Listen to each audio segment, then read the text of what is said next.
चेन्नई ने टॉस जीतकर पंजाब को पहले बल्लेबाजी करने को कहा। बल्लेबाजी हुई सिर्फ एक बल्लेबाज से, दीपक हुडा। बहुत ही बढ़िया पारी खेले वो और ले गए 150 के पार पंजाब को। अब आप सोच रहे होंगे कि 150 थोड़ा कम लग रहा है भाई। एक टाइम पे तो लग रहा था कि 125 तक भी ना पहुंच पाए, पर जब आए हुडा तो हुडा ने यहाँ वहां हवाई फायर करी। और आपको दिखाते हैं कि मैच समरी क्या है। हुडा ने बढ़िया पारी खेली, वो नाबाद रहे 62 पे सिर्फ 30 गेंदों में, और बाकी सब जगह हालत थोड़ी सी खराब थी। अटके हुए थे, फंसे हुए थे थोड़े। लुंगी नगीडी को तो काफी लपेटा हुडा ने अंत में।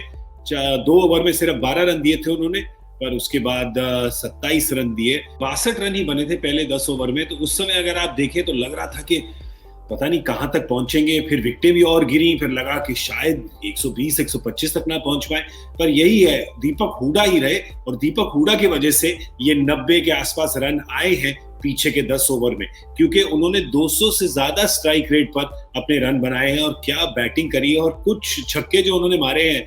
और ये लुंगी भी ऑफ साइड पे मतलब इनको जगह दे रहे थे, और कार्तिक वो ले रहे थे, हुडा कह रहे थे कि भाई लुंगी अभी तुम्हें कराता हूं dance. 2 over 12 run, 2.2 over 3 wicket 13 run, और उसके बाद एनालिसिस अंत में देख लेना कितना हो गया है। 26 पड़े अगले 9 बॉलों में। एग्जैक्टली। और T20 क्रिकेट यही आपको बताता है कि जो कहते हैं हर बॉल पे आपको सोचना पड़ता है, हर बॉल पे आपको सतर्क रहना पड़ता है कि यहाँ पे या तो विकेट गिर सकता है या आपको इतना लंबा छक्का पड़ सकता है। और यहीं का ऐसा लग रहा था कि वो प्रीसेट प्लान था जी। क्या अगर आप देखें फील्ड भी वैसा ही सेट था, MSD भी उनको मतलब ऐसा लग रहा था कि कह रहे थे कि आप उधर ही डालिए, पर वो भूल गए थे कि वो एक ऐसा स्ट्रॉन्ग एरिया था, और अगर आप वहां पे बिल्कुल जड़ पे ना डालें, विच इज यॉर्कर ना डालें और स्लॉट में डालेंगे, तो दोनों तरफ मार पड़ सकती है। एंड बहुत अच्छे शॉट्स खेले। अगर कुछ साइड से हमने शॉट्स देखे, जो एक्सटेंशन था बल्ले का, और जो जिस हिसाब से वो बॉडी लीन करके उस शॉट को मार पा रहे थे ऑफ साइड में, ब्रिलियंट बैटिंग। आपको फीड करना एक बात है और उसको शॉट मारना एक बात है, और लंबे साइड पे शॉट लगाना, कमाल की बल्लेबाजी की है वहां पे। हम दोनों तो बहुत हुडा सुनते हैं ना। आप भी गुड़गांव में रहते हैं, मेरे माँ बाप भी गुड़गांव में रहते हैं, तो हुडा बड़ा सुनते हैं हम, हरियाणा अर्बन डेवलपमेंट एसोसिएशन।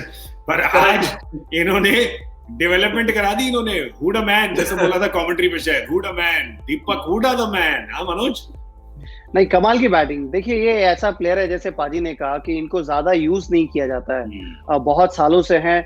इसके पिछले समय जब उन्होंने 50 मारा था, वो 2015 में मारा था, दिल्ली डेयरडेविल्स तब वो हुआ करता था उनके खिलाफ। तो बहुत लंबे तक ये गैप था, वो इसलिए गैप था ये 50 जिन्होंने आज ये बनाया है, इसलिए गैप था क्योंकि मौका नहीं मिलता। दल लेता है उनको, और उनको एज अ फिनिशर के रोल में देखा जाता है, क्योंकि बड़े बड़े शॉट्स लगाने के लिए जाने जाते हैं वो डोमेस्टिक क्रिकेट में। और आईपीएल में भी उन्होंने मारा भी है, सनराइजर्स के लिए जब खेलते थे। तो यहाँ पे आने के बाद अब उस तरह से मौका मिल नहीं रहा था, क्योंकि ऑलरेडी आपके पास मैक्सवेल था और अपना जिमी नीशम है, तो उन लोगों को ब्रैकेट कर दिया जाता है कि नहीं, इनसे बेहतर ये ओवरसीज के प्लेयर्स ही हैं। लेकिन उस चक्कर में कभी कभी मौका नहीं मिलता। लेकिन अगर आप इनको सही से यूटिलाइज करें तो ये बॉलिंग भी आपको 1-2 ओवर करके देंगे, और सेफ फील्डर भी है बाउंड्री लाइन में। तो एक कंप्लीट पैकेज है जो T20 फॉर्मेट में चाहिए आपको। दीपक हुडा को 2015 में आई थिंक 14 मैच खेले थे, 2016 में 17 मैच खेले थे, और उसके बाद पूरा सीजन नहीं खेले। और मुझे ना ये बुरा, पिछले सीजन में सिर्फ 6 मैच खेले। मुझे आपने इतनी अच्छी बात बोली है मनोज। कभी कभी क्या होता है कि आप ना जब इंटरनेशनल प्लेयर से इतने मतलब एक्साइटेड हो जाते हैं, और वो जगमगाते सितारे जैसे लगे होते हैं ना उनके ऊपर, गोल्डन स्टार्स, तो आप अपने एक अच्छे प्रॉपर पहिए को भी स्टेप नहीं बना देते, राइट? देखिए इनके जगमगाती लाइट्स की वजह से। गौरव पाजी माफ करेगा, बीच में आ रहा हूँ, इनके पास एक और प्लेयर है तजिंदर सिंह बोल के, पता नहीं पाजी देखे हैं कि नहीं उनको। राजस्थान के लिए खेलते हैं, ऑफ स्पिन करते हैं, और बहुत तगड़ा लंबा हिट मारते हैं वो। तो जब ये मैक्सवेल का फॉर्म खराब जा रहा था, तो मैं एक शो में मैंने कहा भी था कि इनको भी देख सकते हैं। जब तक आप मौका नहीं दोगे तो आपको पता नहीं लगेगा कि वो खिलाड़ी कैसा है, और फिर हम लोगों के नजर में नहीं आएगा। और आईपीएल ऐसा प्लेटफॉर्म है, जब तक आप नजर में नहीं आते हो तब तक आपकी बात होती भी नहीं है। इसलिए कभी कभी भारतीय प्लेयर के ऊपर भी नजर होना चाहिए, और खासकर जब आपके पास इतने सारे भारतीय सपोर्ट स्टाफ हैं जो डोमेस्टिक क्रिकेट फॉलो करते हैं, उनको कन्विंस कराना भी आना चाहिए, आते हैं, लेकिन और ज्यादा से कन्विंस कराएंगे तो मेरे ख्याल से कोई हिचक और झिझक नहीं रहेगी इन लोगों को सिलेक्ट करने में। भाई देखो, काम नॉट ओनली नाम।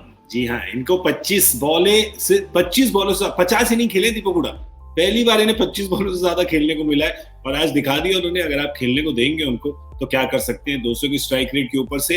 एंड अगर आप फिर भी कहें कि अरे ये तो 225 की इनिंग थी, तो उसमें अरे भाई किसी से नहीं लग रही थी और इन्होंने आके बचाया अपनी टीम को। जैसे कार्तिक ने कहा, अगर चांस मिला है पंजाब को, अगर उनके गेंदबाज अभी देख के कह रहे होंगे कि भाई हमारे पास I can smell a chance, it is because of दीपक हुडा, उनकी वजह से।